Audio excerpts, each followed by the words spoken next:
So, good afternoon, sir. Good afternoon, everyone. So, in this video, I will answer the laboratory form. I will demonstrate on how to install Kafka and RabbitMQ. So, first, I will demonstrate the RabbitMQ. So, ang button na to first is sa browser, open and search RabbitMQ. Scroll down, then kani siya, kaning rabbitmq.com. Click this, then get started. So, sa ubos,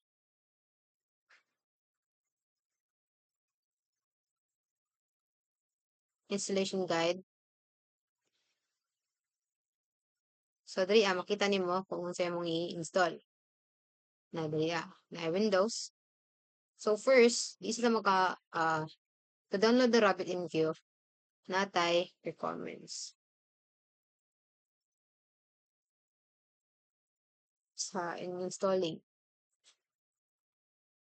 Sa dependencies na to na dali supported siya sa version of Erlang. So, para ma-download na to ang RabbitMQ, mag-install sa taong og Erlang. So, let's search Erlang. Let's download Erlang.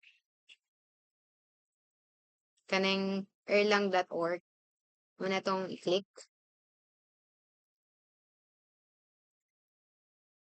Then, download. Click the download button.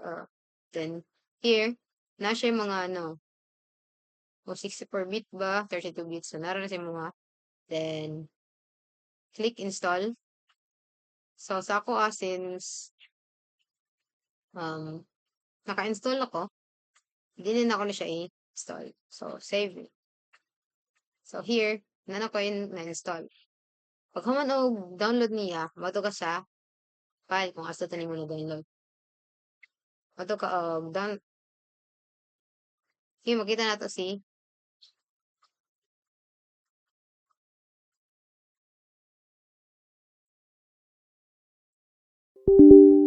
Mr. lang. Tap lang nimo siya. Yes. Here, next. Next. Install. Since kung na siyang install, ako na siyang i-hawa. Okay? Since install naman sa lang, hindi na to i-download pwede na to i-download si RabbitMQ. So, dari kani siya. Sa download, direct download, kani, pisit na lang nimo. Then, mag-proceed na siya download. So, for me, naka-download ako, din ako na siya download. Then, next is, we need to install the RabbitMQ plugins so we can manage it too. So, first is, you will select, search RabbitMQ command prompt. Here, kani siya. Search lang ninyo. Then, yes. So, dali we will type Rabbit plugins, Rabbit plugins, enable Rabbit in queue management. Then, next. Once ma-plugin na siya, search sa window, Rabbit, stop. I-start na to siya. Stop. Since na to, stop na siya. Then, mag-start na punta. Rabbit. Stop.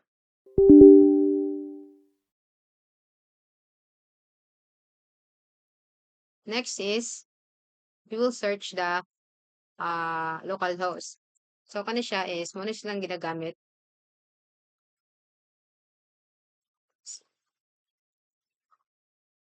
That one, kani siya. Here, atong ibutan diri is the default username and password. So, default na siya daan, which is, ang iyang default username and password is guest. Guest. And guest. So, dara. Iyon na lang ang pag-install sa Rabbit. Thank you. And now, let's proceed to installing the Apache Kafka. Apache Kafka. So, first, open the browser. Search Kafka. Kafka Apache Apache.org. Then next is download. Click the download button. Then here, makita natin na yung mga supported releases. So, dali akong gipili dali is, narasin mo kung saan pilihan, which is ang ako is under the 3.9.0 version. So, sa binary download, click the Kafka 2.12.3.90.0. So, dali as is, download na ako siya, din ako siya download. Then, next is, kung ma-download na siya, go to the sa path niya kung asan mo siya na-download. Then, dire, i-extract mo ang folder. Then, when done, extracting the folder, copy mo siya. Copy. Then, go to the C drive. C drive. Paste. Then, rename it to Kafka. So, ako, din ako share rename since I already have na ako yung Kafka na folder. Then, next is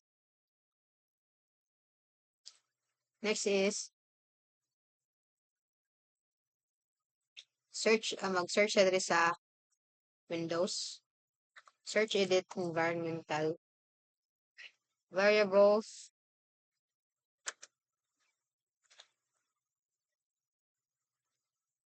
The variables, then environmental variables. Sa user variable, click new. Then inside sa new, name, Kafka. Sa imuang variable name, Kafka. Oh. Then sa variable value, click the browse directory. Then sa imong path, sa PC, click the Kafka. Then okay. So kana, then next is click the OK. So since nakuha na, din ako siya i-cancel na lang siya. Tara. And then next is click the path, kaning path, then edit, select new. So diri first is mabalik sa ka sa imong file, which is Kafka. So diri copy nimong path.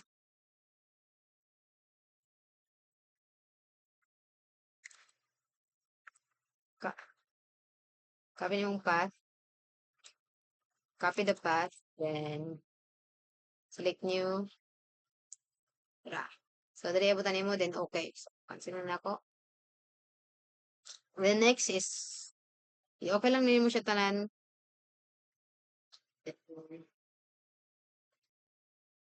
So balik ka sa folder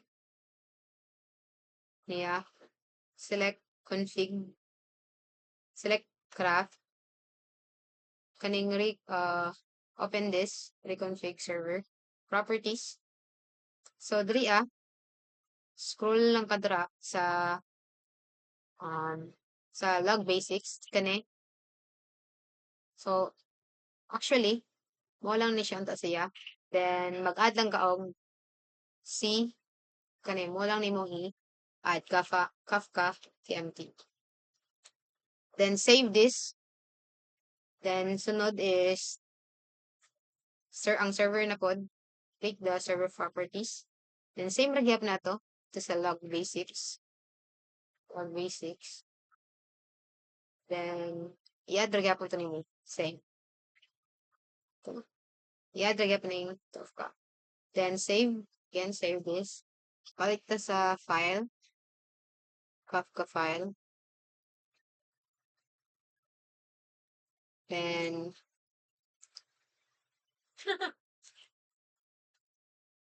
search CMD. Search CMD. Then, kaning na diri curls kani. Muna siyang kani siya na from this. Then, mo na siya og random ID. Yan, gani ka random ID nimo is iputan nimo siya diri kulin nimo siya.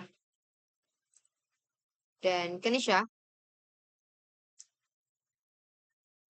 Paste this.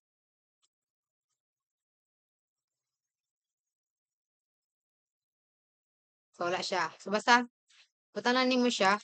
Kani siya. Next is kani.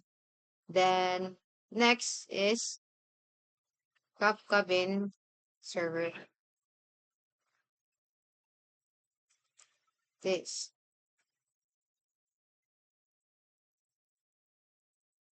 Kama na siya. Kung wingana na siya,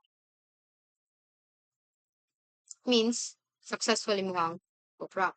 Then, next is Kafka topics.bat. So, kani, balik ka sa folder.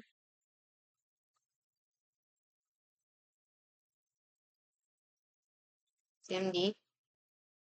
Then, ikaw na mo siya. Options.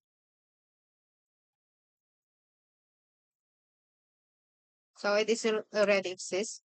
So, sa to is, di na to, kanina pong sa itong ano, since, takahimo naman ko, kung yung tawag producer command. Again, balik tabog ka sa file, type cmd, then imo na siyang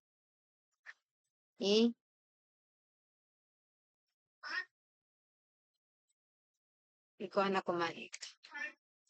Same. So, muna siyang sa producer code. Sa producer code na siya. Then, next is cmd na again for the consumer code.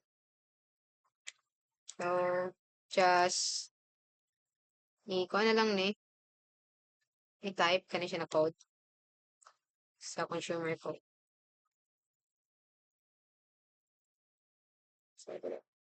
So, as you can see, nasinga na to.